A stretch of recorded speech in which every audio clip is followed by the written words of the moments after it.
এতিয়াৰে পৰা অসমলৈ আহিবলৈ দিয়া নহ'ব প্ৰধানমন্ত্ৰী নৰেন্দ্ৰ মোদী আৰু গৃহমন্ত্ৰী অমিত শাহক।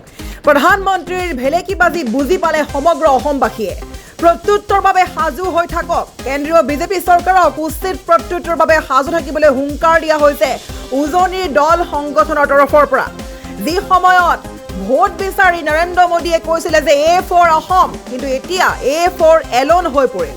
প্ৰধানমন্ত্ৰী নৰেন্দ্ৰ মোদীৰ ভেলেকিবাজি বুজি পালে অসমে উচিত প্ৰত্যুত্তৰ বাবে প্ৰধানমন্ত্ৰীক সাজু থকাৰ হুংকাৰ দিছে শৃংখল চলিহাই। তাৰ সমান্তৰালকৈ অসমলৈ আহিলেই পশু খেদা দিয়া হ'ব প্ৰধানমন্ত্ৰী নৰেন্দ্ৰ মোদী আৰু গৃহমন্ত্ৰী অমিত শাহক। খেদি খেদি দেখুওৱা হ'ব কলা পতাকা। বানত ককবকাই থকা অসমবাসীৰ কাষলৈ নহা প্ৰধানমন্ত্ৰী মোদী আৰু গৃহমন্ত্ৰীক হুংকাৰ দিছে অসম জাতীয় সংগ্ৰামী নেতা চিতু বৰুৱাই। আমাৰ এই মুহূৰ্তত আমি দেখাব চেষ্টা কৰিছোঁ দৰ্শকসকলক, যি সময়ত বানত ককবকাই আছে সমগ্ৰ ৰাজ্য, বিশেষকৈ উজনিৰ 4খন জিলা বৰ্তমান বানৰ কবলত সকলো হেৰুৱাইছে, দিশহাৰা হৈ পৰিছে প্ৰত্যেকটো পৰিয়াল। আৰু সেই সময়ত কিন্তু দেখিবলৈ পোৱা নগ'ল মোদী আৰু গৃহমন্ত্ৰী অমিত শাহক।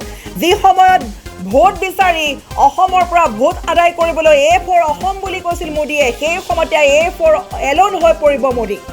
এক ডাঙৰ খবৰ, যি সময়ত নিৰ্বাচনৰ সময়ত সপ্তাহত দুবাৰকৈ আহিবলৈ সময় পাইছিল মোদী আৰু গৃহমন্ত্ৰী অমিত শাহ, কিন্তু বিপদৰ সময়ত এবাৰো চাবলৈ নাহিল অসমলৈ বুলি গৃহমন্ত্ৰী আৰু অমিত শাহ, গৃহমন্ত্ৰীৰ লগতে মোদী।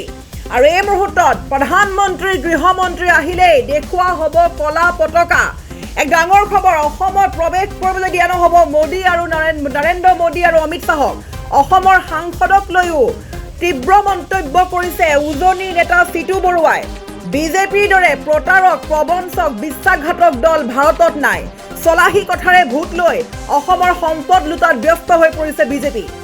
আৰু এই মুহূৰ্তত অসমলৈ আহিবলৈ কিয় সময় নহ'ল প্ৰধানমন্ত্ৰী নৰেন্দ্ৰ মোদী, আৰু কিমান মানুহৰ মৃত্যু হ'লে অসমলৈ আহিব?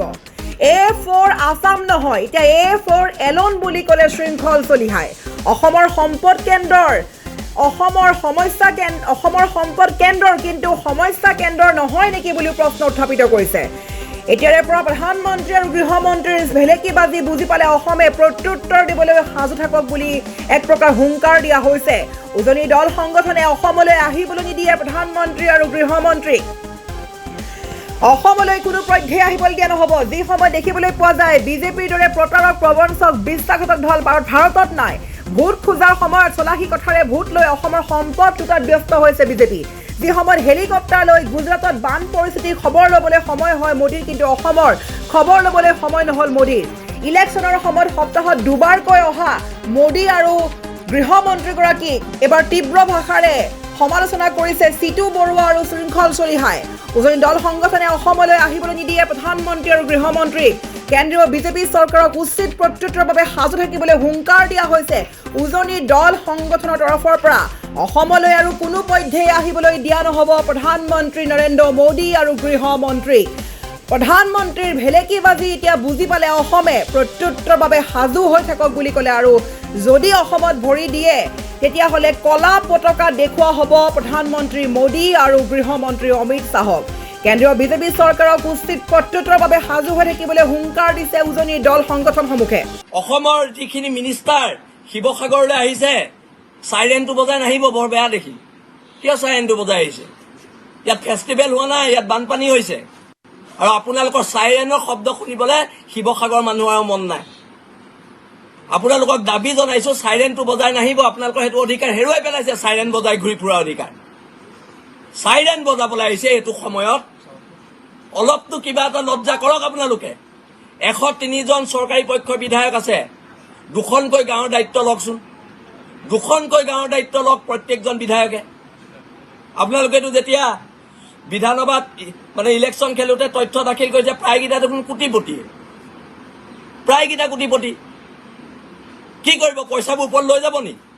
দি যাওক অসমৰ জনগণক, শিৱসাগৰৰ মানুহক, যোৰহাটৰ মানুহক দি যাওক পইচাখিনি।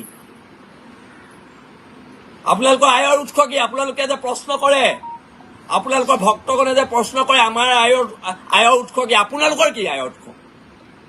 আপোনালোকে ক'ৰ পৰা পইচা ঘটে সেইটো কওক। মই কম নেকি কোনকেইটা বিধায়কে এই কয়লা চিণ্ডিকেটৰ পইচা পায়? হা, এখন কয়লা গাড়ী যাব নিদিম যদি ক্ষতিপূৰণ নিদিয়ে। ধেমালি পাইছে ইয়াত এইবোৰ ধেমালি নচলিব এখন কয়লা গাড়ী যাব নোৱাৰিব এইটো চিণ্ডিকেট কৰাটো মাৰ্ঘেৰিটাৰ চিণ্ডিকেট কৰাটো বি গণেশ সেইটো পইচা দিব নোৱাৰে কোটি কোটি টকা আছে তাৰ ওচৰত সিয়ে শিৱসাগৰ ৰিলিফ দিব নোৱাৰে সাউথ ইণ্ডিয়াৰ মানুহে অসমত আহি চিণ্ডিকেট চলাইছে হা হ'ব পাৰে এইবিলাক চবৰে হিচাপ হ'ব হিচাপ কিন্তু চবৰে হ'ব হা আমাক সোধে আমি ক'ৰ পৰা চলো আমি সুধিছো আপোনালোক ক'ৰ পৰা চলে আপোনালোক ক'ৰ পৰা চলে আমি ক'ৰ পৰা চলো সুধিবলৈ আহে এইবিলাক কথা বতৰা নচলিব বিজেপি দলৰ দৰে প্ৰতাৰক বিশ্বাসঘাতক আৰু ঠগবাজ দল কিন্তু ভাৰতত নাই নিৰ্বাচনৰ আগত চলাই কথাৰে অসমৰ ভোট লোৱাৰ পিছত এতিয়া কেৱল মাত্ৰ অসমৰ সম্পদ লুণ্ঠন কৰাত ব্যস্ত অসমৰ প্ৰতি অসমৰ জনগণৰ প্ৰতি কোনো কাৰণতে কিন্তু কেন্দ্ৰীয় চৰকাৰ দায়বদ্ধ নহয় আজি বানপানীত শ মানুহ মৃত্যুমুখত পৰিছে হাজাৰ হাজাৰ পৰিয়ালৰ ঘৰ দুৱাৰ উটুৱাই লৈ গৈছে হাজাৰ হাজাৰ জীৱ জন্তু মৃত্যুমুখত পৰিছে তাৰ পিছতো কিন্তু প্ৰধানমন্ত্ৰী আৰু গৃহমন্ত্ৰীৰ কোনো ধৰণৰ খবৰ নাই আমি সকলো ফালৰ পৰা আমি শেষ আমাৰ হাতত এতিয়া একোৱেই নাই শিৱসাগৰ চৰাইদেউৰ মানুহ সকলো ফালৰ পৰা শেষ কিন্তু এই ক্ষেত্ৰত প্ৰধানমন্ত্ৰী নৰেন্দ্ৰ মোদী আৰু গৃহমন্ত্ৰী অমিত শ্বাহে এবাৰো কিন্তু অসমলৈ আহিবলৈ তেওঁলোকে চিন্তা নকৰিলে আমি প্ৰধানমন্ত্ৰীক প্ৰশ্ন কৰিব বিচাৰিছো আৰু কিমানজন মানুহ মৰিলে আপুনি অসমলৈ আহিব আৰু কিমানজন মানুহ মৰিলে আপুনি অসমলৈ আহিব আপোনাৰ এই ভেলকিবাজি অসমৰ ৰাইজে বুজি পাইছে অনাগত দিনত অসম ৰাইজে ইয়াৰ উচিত প্ৰত্যুত্তৰ দিব আৰু আমি জাতীয় সংগ্ৰামী নাই অসমে এটা কথা স্পষ্টকৈ কৈ দিব বিচাৰিছো অনাগত সময়ত যদি প্ৰধানমন্ত্ৰী বা গৃহমন্ত্ৰীয়ে যদি অসমত যিকোনো ধৰণৰ অন্যান্য কাৰ্যসূচী কৰিবলৈ আহে আমি জাতীয় সংগ্ৰামী নাই অসমে বাধা প্ৰদান কৰিম আৰু কোলা পতাকা দেখুৱাম আৰু এটা আপোনালোকৰ সংবাদ মাধ্যমত যদি আমি ক'ব বিচাৰিছো আমাৰ অসমৰ নপুংসক কাপুৰুষ সাংসদসকলক ক'ব বিচাৰিছো কিয় আপোনালোকে দিল্লীত গৈ টেবুল লুকিয়াই ক'ব পৰা নাই অসমৰ মহাপলৰ কথা কি কাৰণে ক'ব পৰা নাই শিৱসাগৰ চৰাইদেউৰ বানৰ কথা কি কাৰণে ক'বলৈ সাহস নাই আপোনালোকৰ সাংসদ হৈ থকাৰ কোনো ধৰণৰ যোগ্যতা নাই আৰু যোৱাকালি আমি দেখিছো যে শিৱসাগৰলৈ ৰাজ্যপাল আহিছে আৰু আমাৰ অসমৰ মগজু নাইকিয়া দুজন মন্ত্ৰীয়ে ৰাজ্যপালক ৰেড কাৰ্পেট পাৰি আদৰি আনিছে মই ক'ব বিচাৰিছো শিৱসাগৰৰ চিনেমা শ্বুটিং হৈ থকা নাই বানত মানুহ কট বগাই আছে খাবলৈ নাপায় মানুহ মৃত্যুমুখত পৰিছে এই সময়ত এই ধৰণৰ ভণ্ডামি নকৰিব অন্যথা স্পষ্ট কথা শিৱসাগৰলৈ যদি এনেধৰণৰ ভণ্ডামি কৰিবলৈ আহে আমি পহু খেদা দিম